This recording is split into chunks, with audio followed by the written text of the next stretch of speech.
नमस्कार मित्रांनो, तू हे रे माझा मितवा या मालिकेमध्ये आता जबरदस्त असा ट्विस्ट येणार आहे. असा एक थरारक आणि उत्सुकता वाढवणारा ट्रॅक आपल्यासमोर येणार आहे, जो अर्णव आणि ईश्वरीच्या आयुष्याला पूर्णपणे बदलून टाकणार आहे. अर्णवची कंपनी सध्या प्रचंड आर्थिक संकटामध्ये अडकलेली आहे आणि कंपनी वाचवण्यासाठी त्याला देशमुखला तब्बल 200 कोटी रुपयांची गरज आहे आणि त्यामुळे आता त्याला कोणीही मदत करायला तयार नाही. शिवाय त्या सगळ्या गोष्टींमधून मार्ग काढण्यासाठी सगळीकडे अर्णव आता हतबल झाला आहे. शेवटी त्याला गणपती बाप्पा मदत करणार आहे. दुसरीकडे एका मोठ्या आंतरराष्ट्रीय संस्थेकडून ग्लोबल फूड अँड इनोव्हेशन चॅम्पियनशिपच्या स्पर्धेची घोषणा होत आहे आणि यामुळे अर्णवला आता विजेतेची ट्रॉफी नाही तर त्याला 1 बिलियन रुपयाची इन्व्हेस्टमेंट देखील मिळणार आहे. त्यामुळे आता ही इन्व्हेस्टमेंट आणि हे 200 कोटी रुपये आता अर्णव कशाप्रकारे जिंकेल. वाटेत त्याला लावण्या आणि देशमुख नावाची दोन्ही जणी काठे आहेत, त्यांना मदत करणारी वल्लरी. आता अर्णव ही चॅम्पियनशिप कशी जिंकेल, कसा हा खेळ रंगात येणार आहे. ईश्वरी आणि अर्णव यांच्या आयुष्यातला कठीण काळ आता चालू होणार आहे. नेमकं पुढे काय आणि कसं घडणार आहे आजच्या या भागामध्ये आपण पाहूया. तर आतापर्यंत आपण मालिकेमध्ये पाहिलं होतं की अर्णव हे त्याची कंपनी वाचवण्यासाठी म्हणजे सात्विक फॅशन वाचवण्यासाठी काही म्हणून करायला तयार नाही आहे. सगळं काही तो आपल्या पणाला लावायला तयार आहे. त्याचबरोबर तो स्वतःची एक कंपनी देखील लॉसमध्ये टाकायला तयार आहे, जेणेकरून त्याला सगळं काही कर्ज फेडता यावं. परंतु तरीही हे सगळं करण्यासाठी, हे करून देण्यासाठी देशमुखबाई खूप आडमुठेपणा करते. ती सरळ अर्णवला सांगते की मी हे जे काही करतोयस ना ते तुला अजिबात करू देणार नाही, लक्षात ठेव. आणि मी हे सगळं काही अर्णवला मान्य देणार नाही. अर्णव विचार करतो की माझ्या काय संमतीशिवाय पूर्णपणे इथे हतबल झालेला कंपनीमध्ये झाले नाही. जे काही देशमुखने प्रपोजल दिले 200 कोटी त्यामुळे मला द्यायचे 15 दिवसात आणि तुझी अर्णव आता चिडचिड करत असल्यामुळे तो एके ठिकाणी जातोय. ईश्वरीला कळतं ऑफिसमधून शिर्केंकडून की अर्णव खूप डिस्टर्ब आहे. अर्णवला आता काय करायचं काही समजत नसतं. शिवाय शिर्केंकडून ते प्रपोजल जे असतं 200 कोटी रुपये 15 दिवसात देण्याचे आणि कंपनी परत घेण्याचे, नाहीतर सात्विक फॅशनची लावण्य फॅशन होऊन जाईल, हे मात्र त्याला काही मान्य नसतं. म्हणून आता अर्णव हे सगळं ऐकण्यासाठी तयार नसतो. तिथे बाहेर ईश्वरी त्याला भेटते आणि ती त्याला समजावते की अर्णव सर, मला सगळं काही समजले. तो म्हणतो की मिस इंदौर, मला काहीच कळत नाही आहे. आजपर्यंत मी खूप मेहनत करून माझी कंपनी, माझ्या आईची कंपनी इथवर पोचवली. पण एक कोणी बाई येते, ब्लडी हेल, ती मला सांगते की तुझी कंपनी माझी आहे. असं अजिबात होऊ शकणार नाही. ती सात्विका फॅशनची लावण्य फॅशन करायला बघते. नाही, मी माझ्या आईची कंपनी कधीही विकू देणार नाही.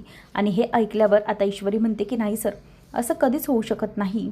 ईश्वरी फॅशन, लावण्य फॅशन त्याचं कधीच होऊ शकणार नाही आहे. तेवढ्यातच आता ईश्वरी ही विचार करते की आता काय करू शकतो. 200 करोड रुपये इतकी मोठी किंमत आणायची तरी कुठून, आपली कंपनी परत मिळवायची तरी कशी, असा प्रश्न त्याला पडलेला असतो. त्याचबरोबर अर्णव म्हणतो की मिस इंदौर, मी तरी होप्स सोडलेले नाहीत. माझी कंपनी ही परत मिळवण्यासाठी मी काहीही करू शकतो मिस इंदौर. माझी आईची कंपनी येते आणि तीच मला एक मोठी बळ देईल. आणि हे ऐकल्यानंतर आता ईश्वरीच्या समोर एकच चित्र असतं, ते म्हणजे गणूबाप्पाचं. काहीतरी मोठा बदल घडावा आणि लवकरात लवकर गणपती बाप्पाने मार्ग दाखवावा अशी ईश्वरीची इच्छा असते. तेवढ्यातच समोरून आता एक टेम्पो जातो आणि त्या टेम्पोमधून काही पॅम्पलेट्स बाहेर पडतात. जोरात टेम्पो धडकल्यामुळे आता सगळे पॅम्पलेट्स त्यांच्या अंगावर उडतात. जोरात वाऱ्याबरोबर ते पॅम्पलेट्स येतात अर्णव ईश्वरीच्या अंगावर आणि ते पाहिल्यानंतर आता ईश्वरी खूपच खुश होते. आणि ते पाहिल्यावर ईश्वरी म्हणते की सर, तुम्ही बघितलं का, ही 1 बिलियन इन्व्हेस्टमेंट शिवाय आपल्याला इतके पैसे मिळणार आणि सगळं काही आपला प्रॉब्लेम सॉल्व्ह होऊन जाणार. 200 करोड रुपये आपण त्या देशमुखबाईला देऊ शकतो. तेव्हा अर्णव म्हणतो की मिस इंदौर, ही बघ तू सगळी काही प्रोसेस बघ काय आहे. इथे खूप मोठी प्रोसेस असणार आहे. शिवाय ही कंपनीची जी काही लेवल ही खूप मोठी आहे. आंतरराष्ट्रीय दर्जावरती हा मोठी कॉम्पिटिशन चालणार आहे. शिवाय फूड अँड फॅशन याविषयी आहे ही कॉम्पिटिशन. ईश्वरीला तो म्हणतो की फॅशन ठीक आहे, पण त्यातही फूड, मग कसं करायचं. ईश्वरी म्हणते की सर, आपण एक काम करूया ना, आपण दोघंजणी यामध्ये भाग घेऊया. फूड अँड फॅशनची जरीही असली तरीही आपल्याला काहीच प्रॉब्लेम नाही. आपण एक गोष्ट नक्कीच करू शकतो, ते म्हणजे फूडच्या रिलेटेड मी काहीही करू शकते आणि फॅशनच्या रिलेटेड तुम्ही सगळं काही करू शकता. त्यामुळे काहीच प्रॉब्लेमची गोष्ट नाही आहे. आपण दोघंही मिळून या सगळ्या गोष्टींना पार पाडूया. किती काही झालं तरीही आपल्याला आता या सगळ्या कॉम्पिटिशनमध्ये भाग हा घेतलाच पाहिजे आणि कितीही काही झालं तरीही आपण जिंकायचं आहे. आपण एक काम करूया ना, गणूबाप्पाने आपल्याला मार्ग दाखवला आहे. आपण दोघंजणही उतरूया या कॉम्पिटिशनमध्ये. बघूया कशी आपली कॉम्पिटिशन पूर्ण होत नाही ते. काही झालं तरीही आपण यामध्ये भाग घ्यायचाच. बिझनेस कंपनीसाठी मोठी संधी आहे. आपण ही संधी अनुभवायची आणि यामधून आपण आपलं सगळं स्वप्न पूर्ण करायचं आहे. आणि हे ईश्वरीने आता अर्णवला सांगितल्याबरोबर अर्णव म्हणतो, miss Indore, you are correct. तुझ्याकडे एक मोठं फूडचं कौशल्य आहे आणि माझ्याकडे फॅशनचं. आपण दोघंजणही ते स्किल्स वापरून आपला पूर्णपणे 100% देण्याचा प्रयत्न करू.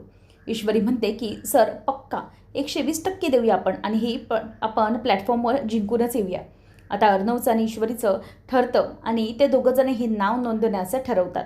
ईश्वरी अर्णवला म्हणते की फक्त ही गोष्ट आपल्याला दुसरीकडे कुठेही कळू देता कामा नये. जर देशमुखबाईला ही गोष्ट समजली तर ती नक्कीच काहीतरी करू शकते. मला माहिती आहे ही बाई ही कुठल्याही लेवलला जाऊ शकते आपल्याला हरवण्यासाठी आणि त्यामुळे आपण तिला कुठल्याही प्रकारचा आता चान्स द्यायचा नाही आहे. हे जेव्हा अर्णव सांगतो तेव्हा ईश्वरी ही समजते की हो अगदी नक्की हे सगळं जे काही ठरलं आहे ना ते फक्त आणि फक्त आपल्या लेवलवर आपण ठरवायचं. दुसरं कोणालाही यामध्ये एंगेज होऊ द्यायचं नाही. ईश्वरी अर्णव यांचं आता पक्कं झालं आहे.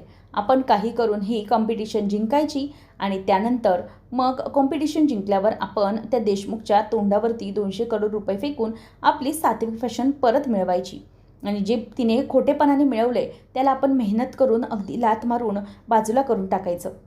ईश्वरी म्हणते की अर्णव सर, आपण दोघंही यामध्ये अगदी एकत्र असू.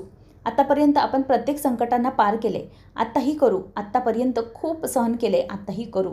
आणि मला वाटतं आहे की ह्यामधून आपण जेव्हा बाहेर निघू ना तेव्हा ही कंपनी आपली एका वेगळ्याच लेवलला असेल. ईश्वरी अर्णव घरी आलेले असतात तेव्हा मग ईश्वरी जेवण बनवत असताना आजी विचारते की काय गं ईश्वरी, म्हणजे सगळं ठीक आहे ना?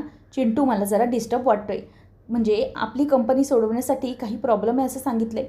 मला अवी सांगत होता गं की 200 करोड रुपये त्या देशमुखबाईने म्हणजेच लावण्याच्या आईने मागितलेत. तेव्हा ईश्वरी म्हणते की हो अगदी बरोबर, पण आजी एक गोष्ट नक्की आहे ते म्हणजे आम्ही दोघंही मिळून एक या सगळ्यातून मार्ग काढलेला आहे. तेव्हा मग आजी विचारते की कोणता मार्ग, नक्की काय? तेव्हा ईश्वरी घरच्या सगळ्यांना आता सत्य सांगायला निघाली. म्हणजे नेमका तिने काय विचार केले आणि ती काय करणार आहे हे सगळं आता तिने सांगायला सुरुवात केलेली आहे. आणि हे ऐकताना आता सांगत असताना ती म्हणते की एक मोठी सुवर्ण संधी आली आहे. आंतरराष्ट्रीय बिझनेस पातळीवर आपल्याला कॉम्पिटिशन करता येणार आहे. म्हणजे सात्विक फॅशन त्यामध्ये उतरणार आहे. सात्विक फॅशनच्या बाजूने अर्णव आणि ईश्वरी हे दोघंजणही लढणार आहेत. हे ऐकल्यानंतर आता त्या कॉम्पिटिशनचे सगळे काही सत्य वल्लरी समोर येतं. वल्लरी म्हणते की बापरे, जर हे दोघं जिंकणार तर प्रॉब्लेमच आहे. त्यासाठी मला ही बातमी लवकरात लवकर सौदामिनीला दिली पाहिजे आणि जर तिला ही बातमी कळली तर ती नक्कीच काही ना काहीतरी करेल आणि तिथून अर्णव आणि ईश्वरी यांची हकालपट्टी करून टाकेल. काही झालं तरीही त्या बाईला अर्णव आणि ईश्वरीच्या न्यूजच हव्या आहेत ना आणि मला 25% वाटा, त्यामुळे मी काहीही करू शकते. आता त्याचबरोबर इथे आता सौदामिनी देशमुखबाई ही तिला सांगते की तुम्ही काळजी करू नका, तुम्ही जे काही सांगाल ते मी अगदी व्यवस्थितपणे फॉलो करेन. तेव्हा मग आता लावण्याची आईला ती सगळं काही सांगते भेटून की ईश्वरी आणि अर्णव एक मोठ्या बिझनेस कॉम्पिटिशनमध्ये उतरणार आहेत. तेव्हा मग सौदामिनी म्हणते की हो अगदीच, तुम्ही काळजी करू नका, मी माझ्या लावण्याला या स्पर्धेत उतरवणार आहे. फॅशनमध्ये लावण्या माझी एक नंबर आहे आणि फूडमध्ये बघायला गेलं तर मी माझ्या ओळखीच्याच एका व्यक्तीला दोघांनाही उतरवणार आहे. अर्णव आणि ईश्वरी या दोघांनाही टफ कॉम्पिटिशन असणार आहे आणि बाकी सगळं मी मॅनेज करेन. हवं तर ही 1 बिलियनची इन्व्हेस्टमेंट आहे ना, मी समोरच्याला 5 बिलियन देऊन सगळी कॉम्पिटिशन ही माझ्या लावण्याला जिंकायला लावू शकते.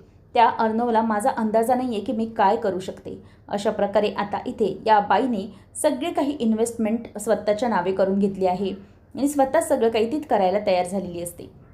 त्यानंतर मग आता अर्णव आणि ईश्वरी हे दोघंजणही तयार झालेत. दुसरीकडे चोंबड्या वल्लरीने त्या लावण्याच्या आईपर्यंत सगळी काही न्यूज पोचवलेली आहे. तर ऑफिसमध्ये आल्यानंतर अर्णवचं खरं तर हे सगळं ठरलेलं आहे, परंतु लावण्याची आई ही अगदी बरोबर अर्णवला त्या बाबतीत ठेचते. ईश्वरी अर्णव दोघंजणही त्या प्रोसिजर पूर्ण करण्यासाठी ऑफिसमध्ये आलेले असतात. त्याच वेळेला बरोबर देशमुख ही अर्णवला बोलून दाखवते की तुला काय वाटतंय, तू अशा या स्पर्धेमधून मला टक्कर देऊ शकतोस? म्हणजे या स्पर्धेत तू जिंकशील असं वाटतंय तुला? आणि त्यामधून तू माझे हे अटी पूर्ण करशील, माझे 200 करोड मला परत देशील, हे तुला वाटलंच कसं? असं म्हटल्यावर इथे आता अर्णव आणि ईश्वरी दोघं विचार करतात की या बाईला कसं काही समजलं. आपण या कॉम्पिटिशनमध्ये भाग घेणार आहोत, हे सगळं खरं तर एक वेगळंच मिस्ट्री आहे असं अर्णव म्हणतो. अर्णव विचार करतो की मिस इंदोर कदाचित ना काहीतरी प्रॉब्लेम आहे. कोणीतरी अशी व्यक्ती आहे ना जी आपल्या सगळ्या खबरी आहेत ना या बाईपर्यंत पोचवते. हरकत नाही, आपण आपल्या बाजूने प्रयत्न करूया. ईश्वरी म्हणते की सर, मी तुम्हाला तेच तर सांगण्याचा प्रयत्न करते. त्या बाईने कितीही काही करू दे, परंतु आपल्याला आपण जिंकायचंच आहे. तेव्हा मग देशमुख म्हणते की ओव्हर कॉन्फिडन्स होऊ नकोस. तुला काय वाटतं, तू कोण लागून गेलीस मोठी? तुझ्याकडे कुठल्याही प्रकारचा अनुभव नाही आहे. फूड काय करणार आहेस तू? तुला इंटरनॅशनल फूडबद्दल जराही माहीत असेल असं मला वाटत नाही. खरं तर ही बाई ईश्वरी आणि अर्णव या दोघांचंही मोरल डाऊन करण्याचा प्रयत्न करते. ती म्हणते की तुला काही माहितीच नाही आहे या सगळ्याबद्दल. तुला इंटरनॅशनल फूडबद्दल काही माहीत नाही आहे. आणि अर्णव, एक वेळेस तू फॅशनमध्ये कसा तरी होशील, परत ही तुझी बायको तुझी काहीच करू शकत नाही. ही मला वाटतं ते साधे घरगुती पदार्थ बनवत असेल आणि त्या घरगुती पदार्थांमधून ही आंतरराष्ट्रीय पातळीची जिंकेल असं मला काही वाटत नाही आहे. त्यामुळे तू अजिबातच विचारच करू नको की तू हिच्यासोबत जिंकशील. हा एक वेळेस जर माझी लावण्य असती तर तिने नक्कीच काहीतरी केलं असतं. त्यावर आता गालातल्या गालात ईश्वरी हसते आणि म्हणते की तुमची लावण्य आणि फूड चॅम्पियनशिपमध्ये जिंकली असती. अजिबात नाही. मी तरी काहीतरी करेन, परंतु ती लावण्य ती अजिबातच काही करून दाखवू शकणार नाही. तुम्हाला खूपच आंधळा विश्वास आहे तुमच्या मुलीवरती. त्यामुळे तुम्ही जे काही करायचं आहे ना ते करा, परंतु या सात्विक फॅशनला मी तरी तुम्हाला हात लावू देणार नाही. मी आणि अर्णव सर, आम्ही दोघंजणही पूर्णपणे म्हणजे आमचा जीव लावू, पण ही कॉम्पिटिशन जिंकू म्हणजे जिंकू. काही झालं तरीही अर्णव सरांच्या आईची ही जी कंपनी आहे ती तुम्हाला आम्ही काहीही करू देणार नाही. लावण्याची आई तिच्या बाजूने पूर्णपणे त्यांना थांबवण्याचा प्रयत्न करते, पण तरीही ईश्वरी आणि अर्णव हे दोघंजणही त्यांचा जो आत्मविश्वास आहे तो अजिबात कमी होऊ देत नाही. ती म्हणते की तुला माहीत नाही आहे अर्णव, तुझ्याबरोबर कॉम्पिटिशनसाठी तिथे किती आणि कोण लोक असतील. तुझ्यासाठी एक सरप्राईज असणार आहे ते कॉम्पिटिशनमध्ये, आणि ते तू कॉम्पिटिशनमध्येच बघ. आणि म्हणूनच ती अर्णवला काहीच सांगत नाही. आता ईश्वरी अर्णवला घरी गेल्यानंतर सांगते, म्हणजे स्पर्धेचा आदला दिवस असतो त्या दिवशी ईश्वरी सांगते की अर्णव सर, ही जी देशमुख आहे ना ती सगळं काही प्रयत्न करते. अर्णव म्हणतो की हो, मला माझ्या लॉयरने तेच सांगितलं होतं की ती आपल्याला प्रत्येक बाजूने हरवण्याचा प्रयत्न करणार, परंतु आपण आपली कुठल्याही प्रकारची प्रॉब्लेम होऊ द्यायचं नाही आणि आपली हिंमत ढळू द्यायची नाही. तर वल्लरीचं हे म्हणजे वल्लरीला टेन्शन आलेलं असतं. ही ईश्वरी आणि अर्णव यांचा काही भरोसा नाही. शेवटच्या क्षणाला ईश्वरी पूर्ण काही गेम पालटू शकते. त्यामुळे तिचं हे जे काही सत्य आहे ते लवकरात लवकर जर समोर आलं नाही किंवा त्या कॉम्पिटिशनमध्ये तिला काही करू दिलं नाही तर मात्र पूर्ण प्रॉब्लेम होऊ शकतो. म्हणून आता लावण्याची आई हिला ती सारखी फोन करते की तुम्ही काही केलं आहे की नाही किंवा तुम्ही काही करणार आहात की नाही. तेव्हा लावण्याची आई तिलाच उलटं सुनावते की तुम्ही जे काही करायचं आहे ते केलंत ना, आता पुढे काय करायचं ते मी बघेन, असं म्हणून ती फोन ठेवून देते. तर वल्लरी आणि बाकीचे सगळेही त्या कॉम्पिटिशनसाठी म्हणजेच स्पर्धक म्हणजेच अर्णव आणि ईश्वरीला सपोर्ट करण्यासाठी निघालेले असतात. तेव्हा वल्लरी विचार करते की मी त्या लावण्याच्या आईबरोबर बसायला नको, नाहीतर प्रॉब्लेम होईल, म्हणून वल्लरी दुसरीकडेच बसलेली असते. त्यानंतर आता त्या कॉम्पिटिशनमध्ये सुरुवात होणार असते. ईश्वरी आणि अर्णव दोघंजणही वाट बघत असतात. टास्क काय असेल काहीच आपल्याला माहीत नाही. फक्त आपल्याला एवढंच माहीत आहे की तिथे आपल्याला जाऊन नक्कीच काहीतरी करायचं आहे. आता स्पर्धकांची नावं जाहीर केली जातात. त्यामध्ये ईश्वरी अर्णव यांचंही नाव असतं. त्याचबरोबर ईश्वरी अर्णवच्या बरोबरच सात्विक फॅशनचं नाव आणि नंतर लावण्याचं नाव आलेलं असतं, म्हणजे लावण्या देशमुख इंडस्ट्रीजमधली. आता लावण्या स्पर्धेत उतरलेली आहे हे जेव्हा ईश्वरी आणि अर्णव यांना कळतं तेव्हा त्यांना फारसं काही वाटत नाही. पण ही बाई म्हणजेच देशमुख बाई नक्कीच लावण्याला जिंकवण्यासाठी काहीही पार्शलिटी करून आणू शकते हे बरोबर अगदी ईश्वरी आणि अर्णव यांना माहीत असतं. वल्लरी विचार करते की बापरे, ही लावण्या या स्पर्धेसाठी आली म्हणजे खरंच या स्पर्धेमध्ये खूपच मजा येणार आहे. मग शिर्के, ईश्वरी आणि अर्णव या दोघांनाही ऑल द बेस्ट करतात. पहिला टास्क असतो त्यांचा की ओळख निर्माण करा, म्हणजेच कल्चर आयडेंटिटी चॅलेंज. प्रत्येक टीमला आपल्या देशाची संस्कृती फूड आणि फॅशनच्या माध्यमातून साध्य करायची असते. त्यामुळे आता ईश्वरी महाराष्ट्रातील पारंपरिक पदार्थांना आधुनिक स्वरूप देते. पुरणपोळी, मोदक, कोकणी पदार्थ यांना ती आंतरराष्ट्रीय प्रेझेंटेशन देते आणि त्याचवेळी या महाराष्ट्राच्या वारशावर आधारित एक आधुनिक फॅशन कलेक्शन अर्णव तयार करतो. त्याच डिझाईनमध्ये पैठणी, वारली आर्ट आणि पारंपरिक काही रंगसंगती असतात आणि हे त्या दोघांचंही सगळं काही पाहून परीक्षक असतात ते प्रभावित होतात. अर्णव, ईश्वरी पहिला राऊंड सहजरित्या अगदी पार करतात. आता ईश्वरी आणि अर्णव यांनी पहिला राऊंड तर पार केलेला आहे आणि लावण्य देखील आहे, परंतु आता दुसऱ्या राऊंडमध्ये पुढे काय होणार आहे, कसे कसे ईश्वरी आणि अर्णव ही सगळी जी स्पर्धा आहे ती जिंकणार आहेत. पहिला राऊंड पार झाल्यानंतर दुसऱ्या आणि तिसऱ्या टास्कमध्ये अर्णव ईश्वरीला काय काय फेस करायला लागू शकतं, सगळं पाहणं अगदी रंजकतेचं ठरणार आहे. अशाच मालिकांचे नवनवीन अपडेट्स जाणून घेण्यासाठी आजच आपल्या चॅनलला सबस्क्राईब नक्कीच करा. धन्यवाद.